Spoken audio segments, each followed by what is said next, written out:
Bonjour, bonjour. Et bien voilà, on se retrouve et je suis ravie que vous suiviez sur ce projet-là. On va faire la page numéro 2 sur le bloc numéro 1, donc le verso de ceci. Et on va... alors, il y a un ordre de collage, attention. Si vous ne collez pas les choses dans l'ordre, vous allez être embêté. Donc, attention de bien suivre le processus du collage. Alors, on va faire des rabats en haut en bas, dedans un passant avec une grande carte. Voilà, c'est très simple. Et après, on va jouer là comme mes découpes, je les avais faites à l'avance. Elles sont bien sèches. Comme ça, je vais peut-être vous faire voir comment je procède. Alors, on va commencer par nos rabats. C'est les deux mêmes. Donc, un en haut, un en bas, centré, bien entendu. Donc, on va commencer par ça tout de suite. Nous avons du 23. Ça fait du 11,5. Quand même, il y a des choses que j'arrive à calculer sans trop m'embêter. Alors, ici, ça fait... Je ne me rappelle plus. Eh bien, ça fait 16. C'est parfait. Ça fait du 8. Et ça fait du 8.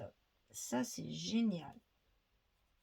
Voilà, comme ça c'est fait, on n'y revient plus. Alors, les rabats, 18,5 sur 16, et sur le côté 18,5, on va plier à 16 et à 16,5. On a toujours notre petit gousset d'aisance. On le coupe deux fois, 18,5, 16, 16, 16,5. On va en coller un en haut de notre page numéro 2 et au milieu de notre bloc. C'est ce qui va tenir l'ensemble du module là, de la page. Et en même temps, dessous, on a un passant. Comme ça, on cache le passant. Oh là, il part en miettes, mon pauvre machine. Il finira pas l'année, hein, ça c'est sûr. Hein. Un en haut. Et un en bas.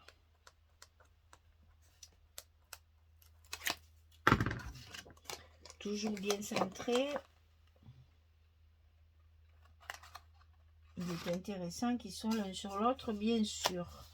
Voilà. Attention de ne pas trop écraser le dessous. Voilà. Alors ici, on va ouvrir et coller notre passant. Et vous voyez pourquoi on a collé les rabats avant. C'est parce que notre passant est collé sur les languettes. Ici. Donc, nous avons un passant qui fait 27 cm sur 10. Et sur le côté 27, on va plier à 2 et à 25 pour obtenir nos 23 de hauteur de page. Et bien entendu, là, pas de scotch rouge, c'est un passant. Et comme son nom l'indique, on va passer quelque chose derrière. Et ça, bien sûr, on va essayer quand même de le centrer un petit peu sur nos petites languettes, là, pour que ce soit à peu près centré. Et on va les coller le long de la pliure du gousset du rabat. Attention de ne pas coller sur la pliure, parce que ici, si vous collez sur la pliure, elle ne pliera plus. Ça va vous gêner pour plier le rabat. Donc il faut bien faire le long de la pliure ici, mais pas sur la pliure. Et on fait pareil bien sûr de l'autre côté.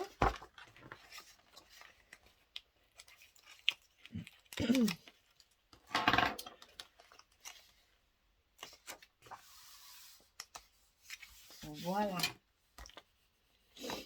Et là, on a nos aimants de fermeture à placer. Donc, on y va tout de suite avant d'oublier, n'est-ce pas? Je pense que sur cet album, ça m'arrivera plus. Hein. Alors, nous mettons nos scotch à l'envers, nos petits aimants. On met bien tout en place, l'un en face de l'autre, et on colle. Et comme ça, notre page sera bien fermée et maintiendra tout ça. Alors, à l'intérieur de ce passant, on va mettre une carte de 16 sur 22. C'est ce qui va être à l'intérieur de notre passant, comme ceci. Et si j'ai bien calculé, une fois fermé, on ne le voit pas. Donc, on va voir nos côtés. Attention à ça, hein. Les côtés vont rester visibles. Donc, pensez à vos papiers, à bien accorder les papiers pour que ce ne soit pas choquant, puisqu'on va les voir. Voilà, et bien écoutez, je colle tout ça et puis je reviens vers vous dès que c'est terminé pour vous montrer ce que ça donne. Et je vous montrerai comment je colle mes petites découpes. Allez, à tout de suite. Voilà, j'ai terminé de coller. Donc, vous voyez, c'est très sobre. Hein. Je n'ai pas voulu... vous allez voir, même les divagabonds que j'ai utilisés, elles sont souvent à l'intérieur, puisque je veux des choses très sobres, avec des papiers de fond, pour pouvoir après travailler avec mes découpes. Donc, ici, ça s'ouvre comme ceci et comme ça. Alors, une petite précision que j'aime bien vous répéter assez souvent. Quand vous avez des aimants de fermeture, là ils sont dessus, je me trompe et c'est dans l'autre sens, voilà. Quand vous avez des aimants de fermeture ici, attention à vos espaces photos. Parce qu'un espace photo, ça veut dire un papier de fond, un matage, plus la photo dessus. Votre aimant, il ne servira plus à rien, il ne va plus du tout aimanter. Donc, quand vous avez des choses comme ceci, privilégiez l'espace photo en dehors des aimants qui sont ici.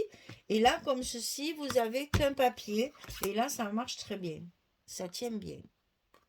C'est ce que je voulais vous dire parce que souvent, je ne le répète pas assez, ça. Parce qu'au début, c'est une erreur qu'on fait beaucoup. C'est-à-dire qu'on n'y pense pas. On met notre espace photo ici. On met la photo dessus et après, ça ne marche plus. Tandis que là, ça ferme toujours puisque mes aimants sont sous un seul papier. Voilà, donc je voulais vous faire voir ça.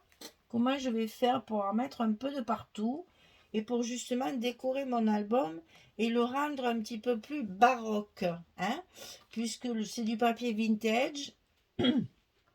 Et j'ai voulu démontrer que les découpes Airfelt, c'est pas seulement pour du shabby, ça peut servir également pour le vintage et faire un côté un peu baroque, un peu rococo. Vous voyez, ces meubles un peu chargés, un peu tortueux, qu'il y en a les châteaux par exemple, etc. Donc avec le papier vintage, ça s'y prête totalement. Un petit peu doré pour faire du Versailles, hein, voilà. Un petit peu brillant, pas trop, c'est du brillant mat quand même. Hein. Et donc voilà, je vais coller ça là et je vais mettre ça ici au milieu. Et vous voyez de suite ma couverture. Bon, après il y a mes petits coins. Mais mes petits coins, ils sont pas secs, alors je les mettrai là. Mes petits coins de pages que j'ai fait pour mettre à toutes les pages, il y en aura deux. Ils sont là-bas, ils sèchent. Donc, on va coller ça ensemble pour vous faire voir. Alors, rien de très compliqué, si ce n'est que il faut faire très attention parce que ces découpes sont très fines. Alors, ce que je vous conseille, c'est d'utiliser ce genre de choses que moi, j'espère me servir correctement. Alors, je ne vous le montre pas. Je suis une catastrophe avec ça parce que c'est tout bouché, ça coule pas, ça m'agace. Voilà, mais voilà, c'est... Voilà, et moi ça coule pas assez fort, ça m'agace, je ne maîtrise pas. Mais ça c'est l'idéal normalement pour les gens normaux, hein. Voilà, c'est l'idéal. Oh, je vous ai un peu, voilà. J'ai déplacé la table en fait. Oui, ça c'est l'idéal pour les petites choses comme ça, mais moi je n'y arrive pas. J'utilise mon gros pot. Alors, ce que je fais, c'est que je fais le tour. Je favorise évidemment tout le tour. Alors évidemment, c'est un petit peu... c'est long, c'est minutieux, mais bon, ça se fait facilement. Et comme cette colle, elle est géniale parce qu'elle ne coule pas, voilà, je fais tout le tour. Sans oublier les petits trucs là, hein, comme ça, là, qui sont tout biscornus, comme on dit chez nous, tout tordu. Encore un mot. Je pense que ce mot, oh, quand même, de le connaître ça. Et après, je vais favoriser, vous voyez, les parties, j'espère que vous voyez, les parties comme ça qui sont découpées. Parce que si elles sont pas bien collées, elles vont se déchirer. Donc, on met un petit point de colle à tout ce qui dépasse là. Voilà. Pour essayer de bien coller toutes les parties, vous voyez, ce genre-là, ces petites choses qui dépassent là. Et vous voyez que moi, ma colle, ça fonctionne très bien, hein. Je suis plus à l'aise avec ça qu'avec mon petit machin que je n'arrive jamais à utiliser comme je veux. Voilà. Alors, quand c'est fait, eh bien, attention, parce que c'est une colle qui prend très vite. Et il ne faut pas se tromper. Est-ce que je suis bien au milieu? Un poil encore de l'autre côté. Voilà. Et quand c'est fait, voilà, juste une petite pression pour éviter que la colle ne s'écrase et déborde de partout, hein. On fait des petites pressions. Ça ne sert à rien d'appuyer trop fort parce que votre colle va s'écraser et donc déborder de partout. Et en plus, elle va disparaître de là où il faut qu'elle colle, vu qu'on n'en a pas mis beaucoup. Donc voilà, vous voyez comme quoi c'est pas... Ça m'embête, je suis en train d'écraser mon... Après, ben voilà, on peut faire ça aussi, hein. Pour bien appuyer, on peut très bien se mettre sur l'envers et bien appuyer. Normalement, ça ne bouge plus, ça n'a pas coulé, c'est parfait. Alors, on va coller l'autre. Donc, je répète l'opération. Je viens en mettre sur tout mon tour. Il faut que je mette ça dessous pour que vous voyez bien. Voilà. J'en mets bien sur tout le tour, sans oublier les petits morceaux qui dépassent là. Toutes ces petites arabesques fines là. Je les oublie pas. Je fais bien tout mon tour.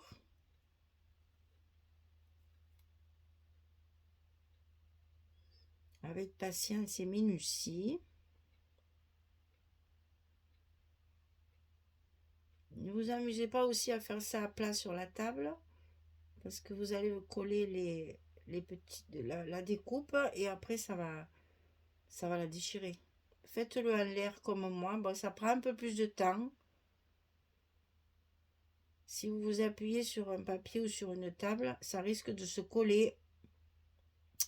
Surtout c'est fait à la wax. Enfin, là, ils sont bien secs, mais enfin. Et voilà, on a mis un petit peu sur tout ce qui dépasse pour bien coller. Et ensuite, eh ben, voilà. Ensuite, on positionne à sa place.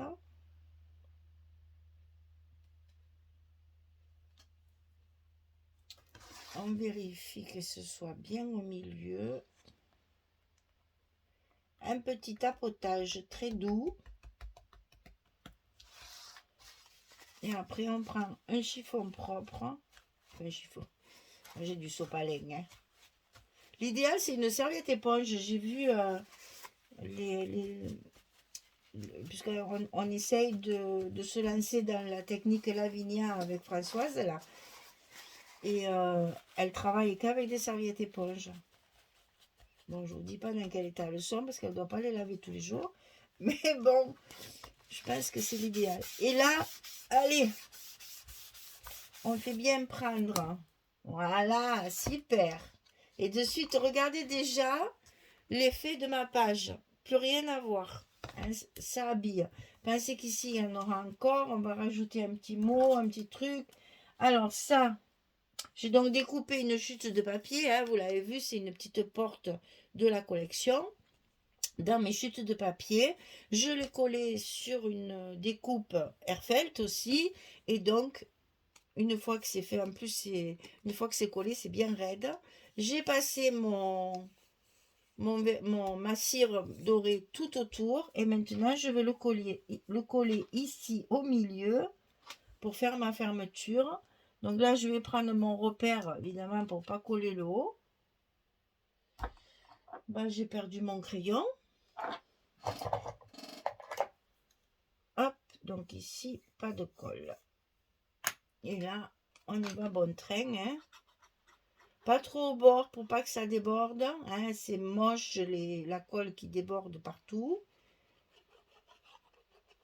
C'est pas la peine, enfin celle-là surtout, c'est pas la peine d'en mettre beaucoup. Elle colle excessivement bien. On met ça à sa place au milieu, de façon à ce que mes pointes soient bien sur le milieu de ma découpe.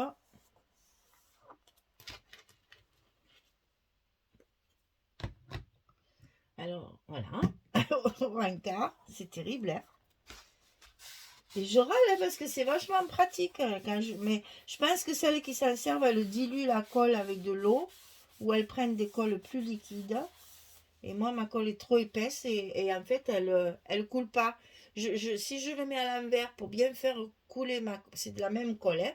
Pour faire couler ma colle, vous voyez, voilà, ça vient pas, ça se bouche, ça coule pas, ça m'énerve, ça va pas assez vite. Allez hop, sur l'étagère. Voilà. Voilà ce que ça donne. Une fois terminé, vous voyez que la page n'a plus rien à voir et qu'on est bien dans le baroque et dans le vintage, hein, pour justement utiliser ces découpes autres que blanches pour un album mariage ou autre. Là, on voit très bien qu'on peut les utiliser également comme ça. Bon, inutile de vous dire que là, il va y avoir d'autres choses aussi. Elle a une petite chose ici. Voilà. Donc, celles-là, elles étaient sèches puisque j'avais fait des essais avant. Donc, j'ai pu les mettre évidemment en place parce que je peux les manipuler. J'ai pas de doré sur les doigts. Les autres, elles sèchent. Voilà. Eh bien, écoutez, la page numéro 2 est terminée. J'espère que ça vous plaît, que vous découvrez d'autres choses, parce que vous voyez, j'essaye toujours de faire des choses un petit peu différentes. Alors, en parlant de différentes, vous allez voir le suivant. Alors, vous n'allez même pas me reconnaître. Le suivant, c'est quelque chose que je n'ai jamais fait. C'est une collection que je n'ai jamais travaillée, enfin, une marque que je n'ai jamais travaillée. On va rire, hein. J'ai des idées de faire quelque chose de totalement différent. Donc, patience, je vous mets l'eau à la bouche. Et vous verrez, ça va être encore un nouveau style et une nouvelle façon de travailler. Et on découvre toujours des choses dans le scrap, c'est trop bien, c'est trop bien. Et c'est pour ça que les salons sont intéressants, parce que justement, c'est dans le salon que j'ai trouvé cette idée, que je me suis dit, oh là là, ça serait bien un jour que je le fasse, etc., etc. Parler avec des gens qui travaillent autrement, qui font d'autres techniques. Il y a des ateliers, on peut regarder ce qu'elles font, c'est enrichissant au possible.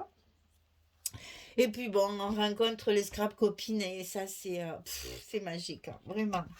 Donc j'espère vous voir nombreuses au salon de Paris. Nous y allons avec Françoise le 1er avril et c'est pas un poisson d'avril.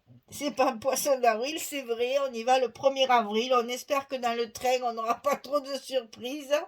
On prend un risque, hein. On prend un risque de partir le 1er avril. On prend un risque, hein. Mais bon, allez, on part à l'aventure, on accepte les risques et on va les prendre avec sourire. On espère que la SNCF ne fera pas la surprise de supprimer le train parce que là, ce serait vraiment pas drôle. On a quand même nos billets d'entrée, on a envie quand même d'aller à la version scrap à Paris. Voilà, on fait l'aller-retour dans la journée, donc on n'est pas à l'abri de surprises au retour aussi. Donc, verrons bien ce qui nous réserve parce que je pense que il y a des plaisantins et je pense qu'il y aura certainement. On vous racontera ça. Voilà. Allez, bah écoutez, peut-être rendez-vous le 1er avril, mais je le redirai souvent d'ici là pour que tout le monde le sache. N'hésitez pas à venir nous rencontrer. On est ravis de vous retrouver, de vous connaître, de mettre un visage sur les noms. Là, à Nîmes, on s'est régalé. Mais vraiment, on a passé un moment. Je pense qu'on s'est plus régalé à rencontrer les gens, à partager, à voir les ateliers, à discuter avec les boutiques, etc., qu'à acheter parce que finalement, on n'a pas dépensé beaucoup à Nîmes. parce que ben, on n'avait pas le temps en fait. On faisait que papoter, c'était génial. Génial, vraiment, vraiment, vraiment. Et j'espère qu'à Paris, il y aura cette ambiance-là aussi parce que c'est vraiment très agréable. Voilà. Allez, j'arrête de papoter.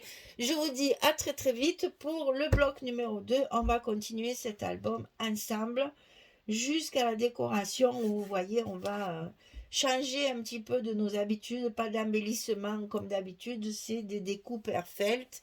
Et on travaille pour la boutique Hélène Scrap Store. Eh ben, je ne vais pas y arriver. Hein. Le store, il ne sort pas.